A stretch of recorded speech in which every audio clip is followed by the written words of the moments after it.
All right, my timer. All right, good morning, everyone.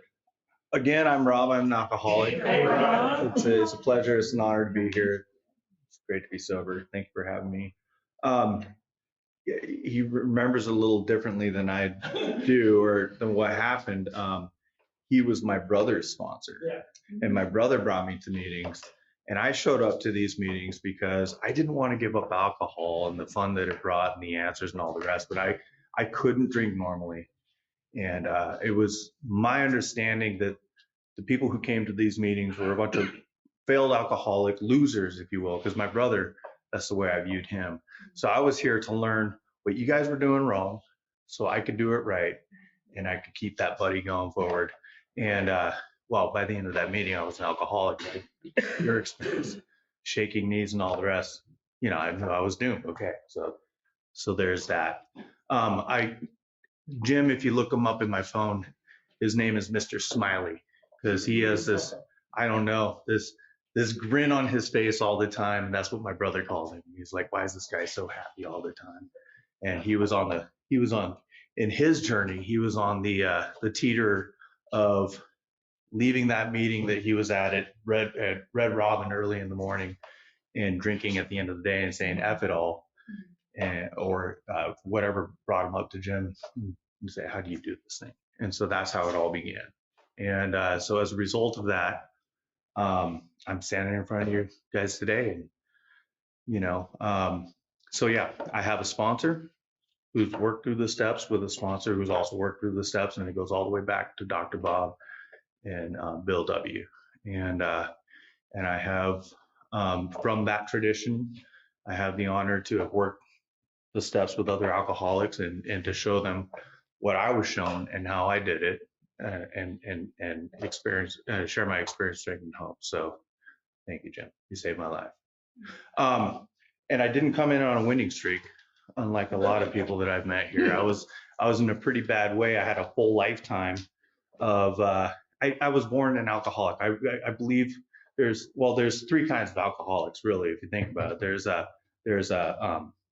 active alcoholics, and then there's sober alcoholics, and then there's dead alcoholics, and that's all there is. But I was born into an alcoholic family. I had it. The story goes, before I could speak, my mom was making a cake. She had the beater bars with the frosting on there, and she used to dole it out. I was middle of 5 kids. She used to dole it out. 2 kids get a beater bar. There's 5 of us, and I was the one standing right behind her. She couldn't even announce it because I was standing there like a dope fiend, hand shaking and all the rest. You know, so she told me that story, and that's the way I've always seen it. But yeah, I don't know. All I do know is I was an early bloomer. I was doing things to get out of myself and to feel other from as early as 7 years old. You know, cigarettes, huffing gas, anytime we get our hands on alcohol, all that stuff. And I don't know other people's experience with beer, but that stuff was disgusting. My God, it just had to choke myself through that for years, right? It tasted horrible. And I'm like, why do people even do this? And the reason they did, the reason I did, the reason I muscled my way through it, by the end of beer 1 or 2, being a young kid, oh, okay, that's why. Okay, this is worth the sacrifice of almost throwing up to get there. And so I've chased that dragon all the way since. Like all of us, you know, I pursued that through the next couple of decades, you know, and like all of us, it didn't get any better. In fact, it just kept progressing and getting worse and getting worse and getting worse. I was middle of 5. I grew up in rural Montana. I was always different. I don't know why. I was bullied a lot. So alcohol was really a good way for me to kind of escape from all that stuff as well. I grew up in the 80s through the 70s and the 80s in the DARE program in rural Montana. Didn't have access to other substances, you know, so I was a late bloomer into that too. But so my story does involve other substances, and I do apologize if that's offensive to some, but to me, that's what brought me here. But it started and always had alcohol as a part of it.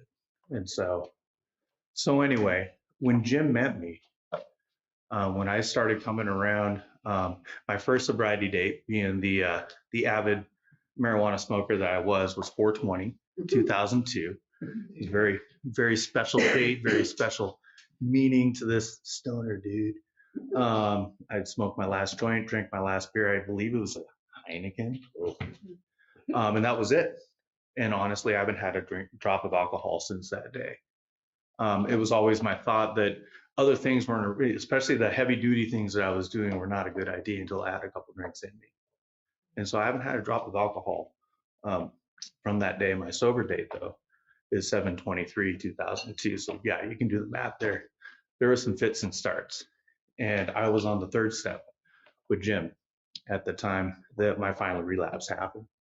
And that weekend involved spending all of my now wife's and our saving for our upcoming wedding, and loaning the car to the dealer, and yeah, just really running it into the ground, to the tune of a couple $1,000. And yeah, I don't know what I was thinking or how I thought that I was going to fix it, but what had happened leading up to that was I had relapsed midweek, and I approached Jim and I said, well, I did this thing, and do you think I should tell my fiance about it? And he's like, yeah, I think you should. But I didn't want to ruin her weekend. She was going out of town. See, we've been working really hard coming up on the wedding and all the rest. She deserved some time away. And so I was going to wait till her at the end of the weekend.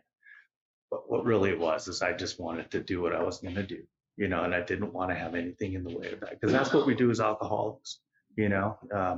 God help anything that gets in between us and that thing that we want to do when we're active, right? And so, better or worse, she struck with me, and that was the last weekend. That was a final debauch, right? As they say. The police were involved because I had to make a report for the stolen car that I loaned to the dealer, and so yeah, that's as bad as it got for me, and it was the lowest that I got. It wasn't the end of my obsession, but it was the end of my using. Um, so that was a little bit of what it was like, and that is what happened. What is like now? I was listening to there's a podcast that has speakers, AA speakers. I was listening to one this morning, and I heard this quote that really struck me, and I'm gonna read it. I texted it to a friend so I wouldn't forget it. So it said, I didn't need AA to survive my alcoholism. That was a gift, a grace from my higher power. What I needed AA for, and continue to need Alcoholics Anonymous for, is to survive my recovery. For a real alcoholic, life on life's terms without an active program is absolutely unbearable. And that's what I really want to share the most of today. Anytime I've done anything like these, I go through the whole Drunk-a-Lot thing, and then I get to talking about that last week, and telling myself, and just kind of look at the looks and the gasps, and like, yeah, see, I'm hardcore, people see that. And then inevitably I've got 5 minutes to say, oh, life is good. So that's what I want to focus on right now. And there are 12 of them. There are suggestions to a better life of recovery and just a way of living. And they're suggestions for a reason. They're not rules. You don't have to do them. You don't have to do them right. But if you want to live a happy, joyous, free life, if you want to feel right in your own skin, if you want to be able to look people in the eye and say, hey, I'm a good person, and I'm doing the best I can. The only way that I know is trying to apply these things in my everyday life. And it's also my experience. You don't even have to try that hard to feel pretty good from them. It's all about the action. What I love about this program is it's an action-based way of living. That if I'm working toward that, then I'm working away from a drink. And those who know me, I've shared this a million times, and I'm going to share it again now. There is no resting place. There is no coasting in sobriety. In this universe that we live in, with the laws of gravity and the spin of the world, if you're coasting, you're going downhill. There's no coasting up. So if I'm not working toward recovery, then I'm working toward a relapse. And I've done that a few times, and that sucks. And I don't want to start that over. I've had those dreams. They're horrible. You wake up in the morning, it takes you a good 30 seconds, 2 minutes, come back around, and oh, thank God, that was just a dream. Feels so real. I don't want that. So it's also been shared to me the one that you have to do 100% and do it right is the first step, because without that you don't have a foundation you don't have an anchor to work off of. It's easy to admit that I have a problem with alcohol. I used to toast with that. Here's being a drunk down the hatch. That's what we do, right? But this whole thing of an unmanageability, right? And because of that, my life had become unmanageable. Certainly around drink, certainly around substances, but just around anything. It was shared earlier tonight about anxiety. That's something that is a near dear friend of mine, something that I've lived with my whole life, that I seek outside help with to this day. But I didn't know what to do with it. So my life was unmanageable. I had trouble relating with people. I had trouble, as it turned out, holding down jobs. I'm a hard worker. I'm one of the hardest workers anybody will ever meet. I know that for a fact. My body bears the wear of that, you know. But man, I'm just not reliable. I did a drunkalog when I was in intensive outpatient treatment, and came to find that starting, the first time I worked a job and earned money while I was 7 years old, and I've been working ever since. And in that time, I've had upwards of 30 jobs, and you break that down. I did the math and I was like, it was about 1.42 years per job my whole life. And I was like, how reliable is that? And then really put the lie to a lot of that itchy feet and a lot of that moving around from jobs. A few I got fired outright from, but most of them were just, geographicals. They're just moving from one job to another because I was going to have to do a drug test. Can't do that there. So I was, they were going to, you can't fire me, I quit, that sort of thing. Oh, they're up against me, or I'm moving away completely because I can't function like I'm doing that now. But, every one of those, every time I did that, the habits, the drinking, all that stuff never left me. So yeah, my life was completely unmanageable. So, for me, that's a daily thing, I'm not powerless over alcohol today. Sure, I could be, but it's not something that occurs to me that happens for me anymore. When I'm powerless over people, places, things, ideas, based on that, my life becomes unmanageable. I become conniving. I become dishonest. I become procrastinatory. I can shut down. And so, yeah, that one is something that I need to wake up and think of daily. Some days I'm better than others, but I'm thinking about it. And then step 2 says that we came to believe that a power greater than ourselves could restore us to sanity. I thank God that doesn't say God in that, because for coming on 24 years of sobriety, I have a higher power that is very active in my life. It's something I lean heavily upon. I can't call it God. I don't know about that whole thing. Coming from a family of religion and all the rest, that's all well and good. Luckily for this alcoholic and many other alcoholics, I don't need that. I need something greater than myself that can restore me to sanity. I hated that when I first heard it, because that indicated that I was in fact insane. I didn't feel insane, So that's the first time in my life that the idea of willingness came into it, that I became willing to rely on something that's that I don't understand, and so based on that, then I can make a decision to turn my will and my life over to this thing that I don't understand, that I see other people succeeding from. That's a big deal, right? Because I was a self-reliant person. Remember, I'm a hard worker, really reliable. But damn, my track record didn't show it. I couldn't stay sober to save my life, and I couldn't do right actions at all. So, so I have to make this decision to turn it over to the care of God. And at this point, I like to point out that you can make a decision all day long. That's all it is. It's just a decision. And a stupid analogy I heard years ago is you got three frogs sitting on a log in some pond somewhere, and they decide to leap into that pond. How many frogs do you have on that log now? And the answer is three, because they just made a decision. They haven't taken an action. Um, and so the first action of that, and it was a little embarrassing and humiliating to me, is in the middle of a coffee shop over on Capitol Hill. My sponsor says, "Are you ready to say this prayer?" I'm like, "Sure." And he's like, "Okay." And he holds my hand and we kneel down in the middle of this freaking, you know, coffee shop full of people. I don't know what we look like, I don't care. And I did it. It was the first action. It was humiliating. It was scary, and it was profound. And it is an open-ended prayer. If you look at the third step and the seven-step prayer in the book, third step prayer doesn't end with an amen. The seventh step does. So I think it's the beginning of an action, and it's open-ended. And I like to think of it that way. I don't know if they planned it that way, but it certainly works for me that way, because it means that I've got to go past this prayer, which, by the way, is suggested you say daily. It is very helpful. It puts you in the right place, in the right mind. Um, and, offer myself thee to build with me and to do with me as I will. Relieve me of the bondage of self, that I may do thy will. And that I better do thy will. Take away my difficulties, victory over them, and bear witness to those that I would help to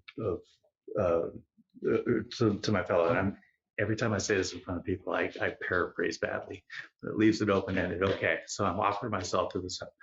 Now, to do that action, I need to do this step 4, this fearless moral inventory. I need to write it all down. People, places, ideas. It was suggested to me I leave myself off that list because, I'm in the middle of all of these things, and that's not going to help me out. So I did that, and through that process, I was able to find out, okay, what it affected, my ambitions, my pocketbook, all that stuff. But more importantly, what was my part? What was my part of it? And the root of all those was a list of defects of character, of moral shortcomings that I came up with, that now I have something that I can admit, because up until then it was everybody else's fault. You have my life, you drink too. There's plenty of reason of why I drink and all the rest, but it took the lie out of that and put me right into the middle of everything. And it showed me where I was culprit all along. Didn't matter where I was, didn't matter what I was doing, didn't matter who I had around me and what kind of resources I had at my disposal, which, by the way, were never much. I was always a poor schlep. But now I know what's driving all that, and they're embarrassingly repetitive. They started small, and they kept growing, but they were pretty rinse repeat. You know, but the actions and the damage around them was more egregious the older I got. Much like a speck of sand, a speck of sand in a oyster turns into a pearl. I had all these pearls of bad habits, bad actions, and all the rest. So finally, I have something to admit to God, or my higher power, if you will, certainly to myself, but most importantly to my sponsor. And then so that took the weight of that off my shoulders, to put it out there for took all the power out of it more than anything. I remember everybody has a different experience with that fifth step situation. For me, it was for the first time in my life. Lights were brighter. I had to drive from North Seattle to downtown where I live, and it seemed like the street lights were brighter, and all the lights lined up green. I felt so relieved. And I was supposed to get home and out of the 12 and 12, read the sixth step. And I made it about 2 paragraphs into that, and I just zonked out. It was the first time in my life that I was able to take a nap. Like, I didn't have this squirrel running around this cage in my head. And so embarrassing. I've since read that chapter. It's a very good chapter. I highly recommend it. But yeah, that was a profound and neat experience for me at that time. So, and then you get to the 6 and 7, man, you know, I'd like to say that I just worked right through that 4 step, but it was about 9 months of procrastination and putting it off and hem and hawing, and I was just really uncomfortable. So I was really looking forward to having 2 steps to kind of get a breather in here, and I was quite dismayed that it was only 2 paragraphs. Right back to the 8 step. I don't know. It's been, it's been shared by somebody I know in Bellingham that, thank God it's only 2 paragraphs in the big book, because 6 and 7 is really where the meat of this program is. That's where, if you will, it's the hinge of the door. And that's the hinge that opens that door to the rest of your life. That is the shedding of your old behaviors in the entree into, hey, let's do something different now. And I didn't see it as that then, and I've since been able to understand that through the years to now. But yeah, thank God it's only, because we'd never get past that. I don't think, I certainly wouldn't have. So straight into 8, which is actually kind of easy because the list had already been made. I already had all those names down for my 4 step. And then and through the literature, I was able to categorize those out and put them in a prioritized kind of approach, as it's suggested in the book. And I was able to work through and come clean on all that, and I glossed over in step 7, the end of that prayer, that for myself, the good and the bad, right? It's like I offered everything now to my higher power, the good and the bad, and everything in between. And through that process, now I can, approach the world from my higher powers will and not my will. That's really where it came down to. And the way I was able to do that is, number one, clear away the records of the past in step 9. So go through and make those amends. And it was suggested to me that wasn't about, I'm so sorry, I won't do it again, man, what a jerk. It was like, I'm a member of Alcoholics Anonymous, and I'm working a program of action. Part of that is that I need to come clean with you and see, admit to you the wrong that I see. And it was written out, and it wasn't off the hip, it wasn't impromptu, and it was short and succinct, and it was also sponsored, negotiated, I think is the best way to say it. Bounce it off of somebody else, because left to my own devices, I'm gonna try to soften those edges and not make it, put myself in the best light. But then the most important part of that is there anything I left out? My experience with that is that I see the damage that I think I've done, but I've had it thrown back to me, to where a person's like, oh yeah, I guess, yeah, I do remember that. That was kind of like, what really pissed me off? Da, da, da, da, da, da. So it's this opportunity for me to allow those that I have damaged to unburden themselves of me. And that's not always the case. That's not always the way it goes. I've heard of, amends that came back, yeah, F you and don't ever talk to me again or whatever. I didn't ever have that experience, but it wasn't, it was just, it was letting go old Rob, and then, so that was it. That was the old life, right? That was initially, right? And now I'm present. Now I'm current, and that's where step 10, 11, and 12 really, those are the rinse, repeat. Those are keep it going, present in my life. So the 10th step, which is basically a daily version of 4 through 9. The end of my day, I review it, see where I've hurt people. If there's a wrong that I think I committed, well, number one, I look at it, I talk with somebody about it, I do corrective actions if that's necessary, and then I turn my thoughts to somebody else. right? Always getting out of myself, always taking this action, always moving forward and keeping it present. I really like that. I wish I could do it daily. I don't know if anybody's perfect at that. I'm 3 or 4 days a week on that. I'm doing all right. I'm doing pretty dang good. You know, sometimes I feel like it's more of an afterthought, like, oh shit, half the time I forget to take my meds. But, oh, should have taken those at 10 o'clock this morning. Well, better take them now at 9 p.m. than not. But you know, thank God it's a practice and not perfection. You know, or progress, not perfection kind of a deal. You know, 11. I'm really good at talking. I'm really good at rambling off the mouth, babbling like a brook. So I'm good with the prayer part of it. I don't know about this meditation business. That's the listening part. So that's something this alcoholic gets to keep working on. And then my favorite, step 12, you know, which, you know, you don't get through the chapter, take the final exam, move on to the next.